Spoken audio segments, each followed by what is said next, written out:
Magandang umaga po sa lahat. Luzon, Visayas, Mindanao, kung saan kayong panig na mundo po, tayo nagbabalik dito sa aking munting channel po sa Mil Soriano TV 29 para mag-discuss ulit ng another coins kung magkano na talaga ang kanyang presyo po. Ayan, wala ho tayong vlog kahapon po at tayo may trabaho po. Ayan, ngayon tayo magbablog. Magandang umaga po sa lahat ng aking subscriber po. Thank you so much po kung saan kayong panig na mundo po, lalo-lalo ng ating mga senior citizen. Ayan, binabati ko ang ating kapatid dyan, ang ating safety po, dyan po sa ating Cervantes po, at saka ang aking kapalitan po. Magandang umaga po sa inyo. Ayan po. Ang pag-usapan po natin ngayon ay ang barya na 10 pesos po, kung magkano na talaga ang kanyang halaga. Ayan. BSP po, ayan, BSP. Ayan po, 2001. 2001 BSP. Makikita nyo po ang imahe po ng dalawang lalaki nakaharap po sa kanan, bahagi po. At sa kanilang harap po may nakalagay na 10 peso po. Sila po ay si Apolinario Mabini at Andres Bonifacio. Nakapaikot po sa kanila ay Republika ng Pilipinas. Pagkatalikod ho natin, ayan po ang selyo po ng BSP na luma at saka year 1993 kung kailan itinatag yan. Ayan po. At saka isang catwheel po. Ayan, hindi pa nakakalam po yung mga catwheel, yan po yung kanyang pabilog. Diyan po bumabase ang ating numismatic, mga kolektor, kung anong variety po ang ating mga coins. Ayan po. Bago tayo magsimula, kilalanin mo muna natin siya syempre. Issue, Philippines po. Period, Republic, 1946. Up to date po. Type, Standard Circulation Coins years, 2001 hanggang 2011 po. Value, 10 pesos po. Currency, piso, 1967. Up to date po. Composition po nito ay by metallic aluminum bronze. Center in copper recurring. Ayan po, napakaganda.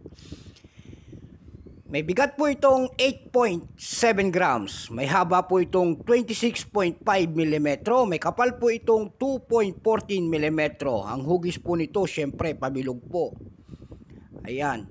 Orientation nito ay medal alignment po. Number N-4519. Reference number KM-278. Ayan po.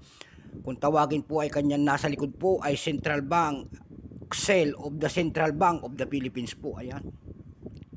Siyempre, logo lang ng ating BSP ang nandyan. At saka nakapalibot po ang Bangko Sentral ng Pilipinas po. Ayan. Ito pong 2001, ayan po. Ito pong 2001, kung tawagin ng ating mga kolektor, ito po ay reverse Daibi. Ayan po. Mahirap din pala maghanap nito pero marami pang lumalabas. Ayan po. Ito po ay percentage nito. Ito po ay 0.8% lamang. Ayan. Kaya nagtataka tayo bakit hindi pa ito napapabilang sa ating mga semi-hard to find. Ayan, at marami pa naman na tayo nakikita nito. Kung ito ay controversial noon na ginagawa nila, nasabi nila na may ginto, kaya iniipit po. Ayan, so ngayon marami pa rin lumalabas. Dako naman tayo sa kanyang price. At wala siyang price up. Ang kanyang price, may price na pala doon sa ating numista.com po. Yung kanyang fine, 20 pesos. Yung very fine, 20. Yung extra fine, 20. Ayan, patas po na 20.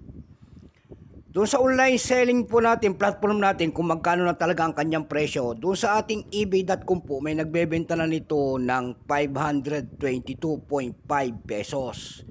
Meron din tayo nakita doon na nagbebenta nito ng $9.33. Mayroon din 600 pesos po. Doon naman sa carousel.com po nito, marami nagbebenta nito. Ayan po, marami tayo nakita, 4.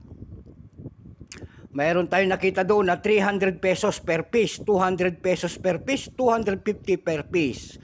At saka yung pinakamalaki doon na nakita natin yung 500 pesos. Ayan po. Ayan, naliwanagan sana kayo sa year 2010 na ito na BSP po. So hanggang dito na lamang po. Magandang umaga po sa lahat. Luzon, Visayas, Mindanao, kung saan kayong panig ng mundo po. Hanggang sa ating uling pagkikita po dito sa aking YouTube channel para mag-discuss ulit ng another coins. God bless po sa lahat. Ayan po, kung saan kayong panig ng mundo. Bye-bye.